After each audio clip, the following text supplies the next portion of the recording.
So get it, you want to get out of rookies quick, get up into the D license so that you can jump into a more appealing car.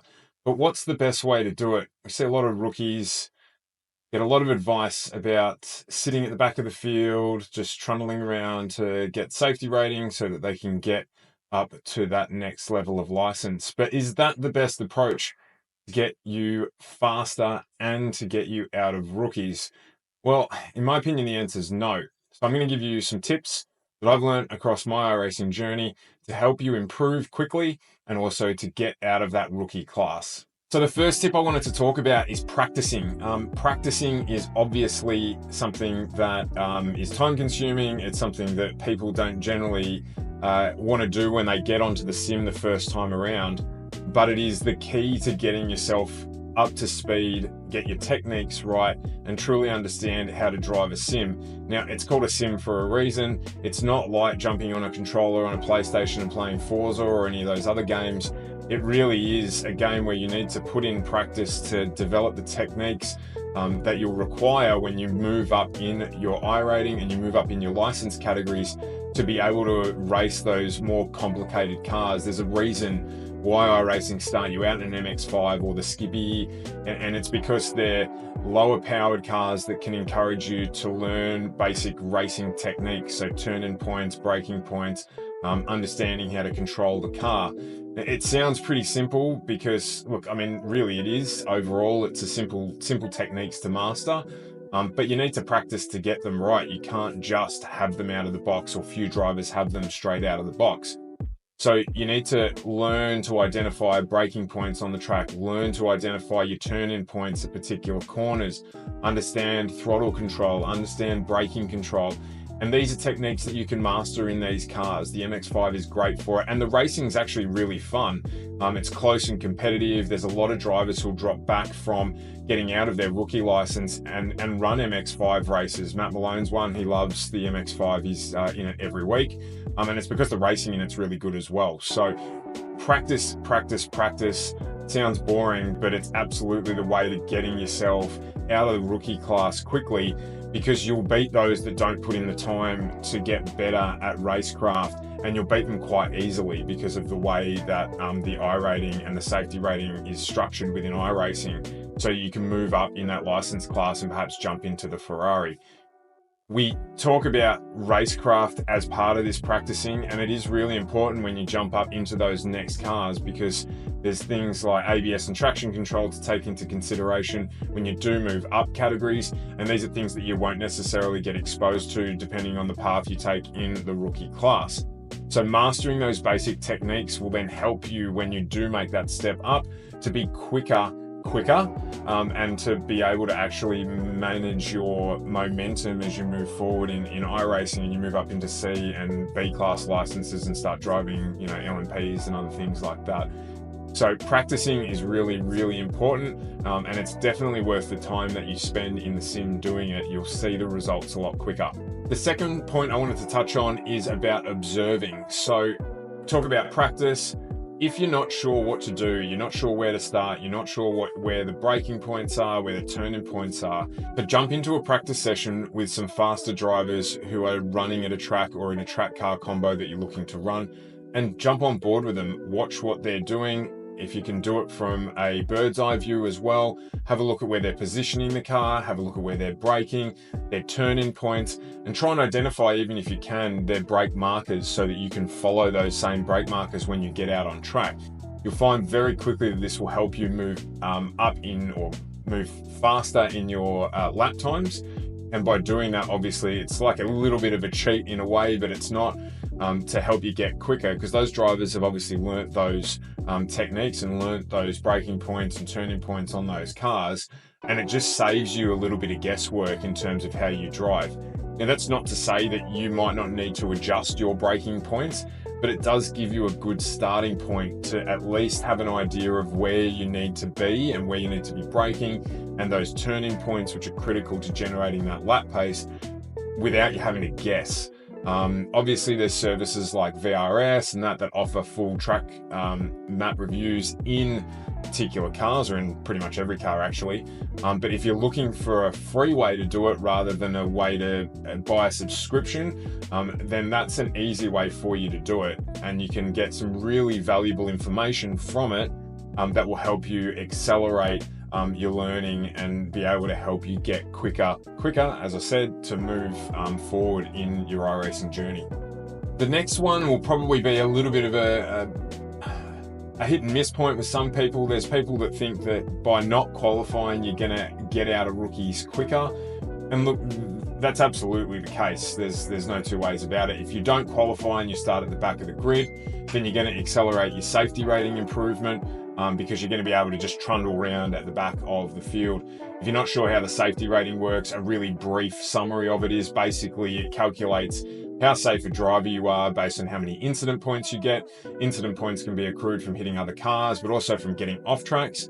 And it is also based on the number of corners on any track accumulated. So if you're doing lap after lap after lap without any incidents, you'll get a good safety rating bump in every race that you do.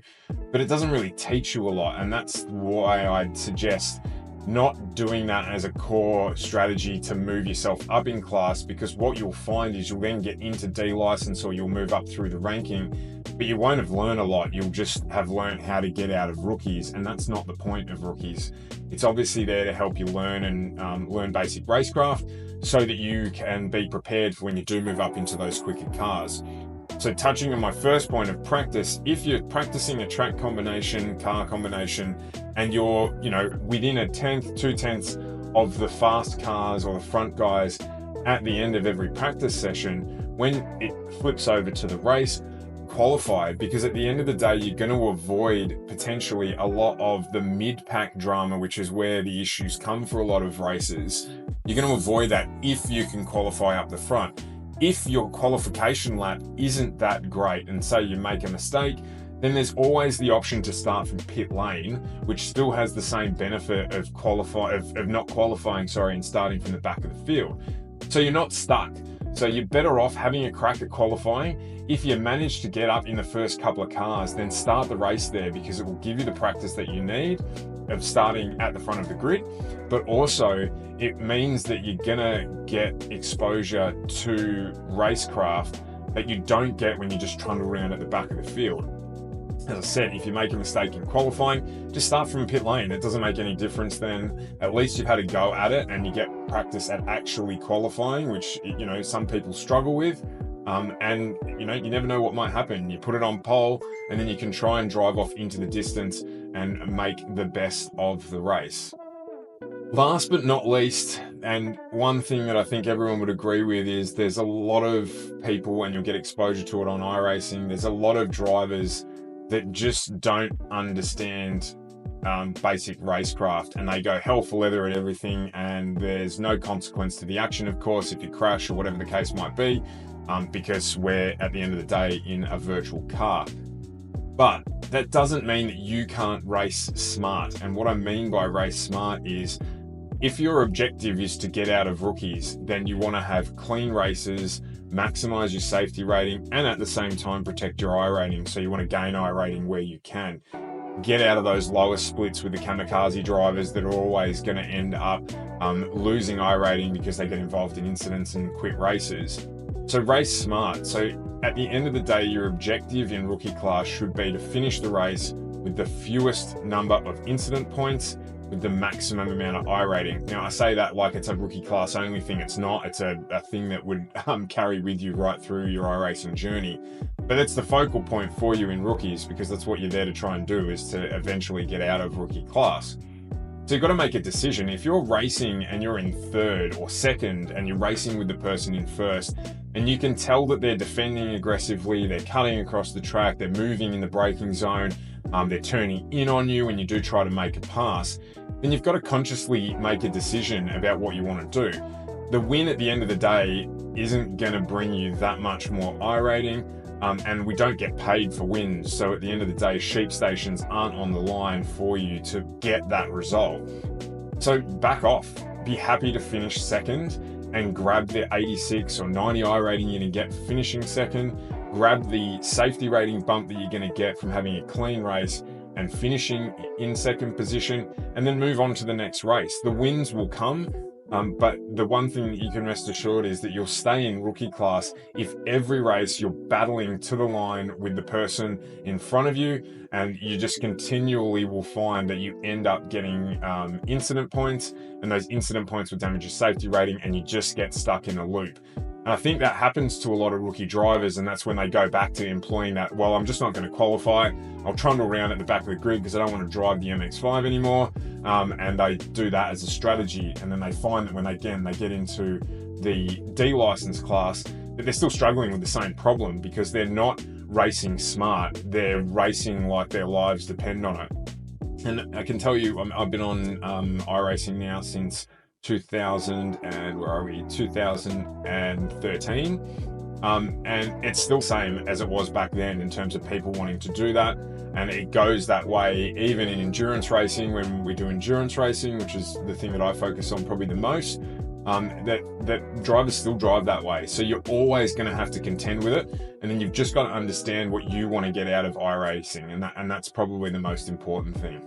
Last but not least, and I think it's the thing that gets forgotten about the most, is just have fun. You end up getting onto the sim so that you can do it as a hobby. There's very few that will make it, into the pro category and in that top tier.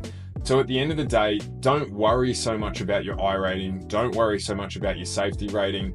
Just enjoy it. So find a car that you like, find a class that you like, and just develop yourself in that class. So I spend a lot of time GT3 racing because it's my favorite class of racing that we do. And we've raced the Ferrari for the last probably 3 years now. And that's what we do. So we focus on that car, and if I feel like doing something different, I'll go and try something different. And I don't sit there concerned that I'm going to lose I rating or safety rating if I jump into these races. There's a lot of people, and some of them have Smurf accounts deliberately for this. There's a lot of people with high I rating accounts, and with those high I rating accounts, they're terrified to jump in and do an event unless they know they're quick and they know the car and they know the track, because they don't want to lose I rating that they've spent time building up. But what they'll end up doing is they just stagnate in an I rating, and they end up not really being able to do a lot, and then they end up getting caught out anyway, because at some stage they get into an I rating class, an I rating level where they're not necessarily speed capable, and they just drop down anyway. So the underlying thing is, at the end of the day, it's a hobby for 95% of us. So have fun, enjoy it. Don't focus on the I rating, don't focus on the safety rating, and don't take the outcomes of the races too seriously. You're not going to run out and tell everybody that you had your first race win and they're going to celebrate and throw a big party for you. At the end of the day, it's a hobby, and enjoy it. If you do that, you'll also find you avoid burnout from the hobby, and that it just stays much more enjoyable for you in the long term, against taking every race so seriously that if you don't finish first and you don't win, that you're upset about it. So just enjoy it, have fun, and that's the main thing that I think that you can take away from this video, is to just enjoy yourself. So I hope this has been helpful for you if you've just joined iRacing or sim racing in general. These 5 tips will carry you through your early part of your learning in the sim, and I think they'll help you get quicker than if you just jump in and try some of the sort of cheats or hacks to get your way out of the rookie class quicker. If you are through this and you think, well, I know all of this, and you're looking for a secret sauce or an extra tip to make yourself that little bit quicker, I'm going to post a link to a video that I made here for you to have a look at, which is about a practice technique that I use to ensure that I maximize my usage of the track when I am racing. So jump in, have a look at that one, and if it has brought you any value, I'd love it if you could hit that subscribe button and like the video too, as it helps us with our journey towards 1,000 subscribers. Doesn't sound like a big milestone, but we're only a small channel starting out, so we'd really appreciate that. As always, thanks for tuning in. It's Stubro here, and I appreciate your time. Enjoy your racing.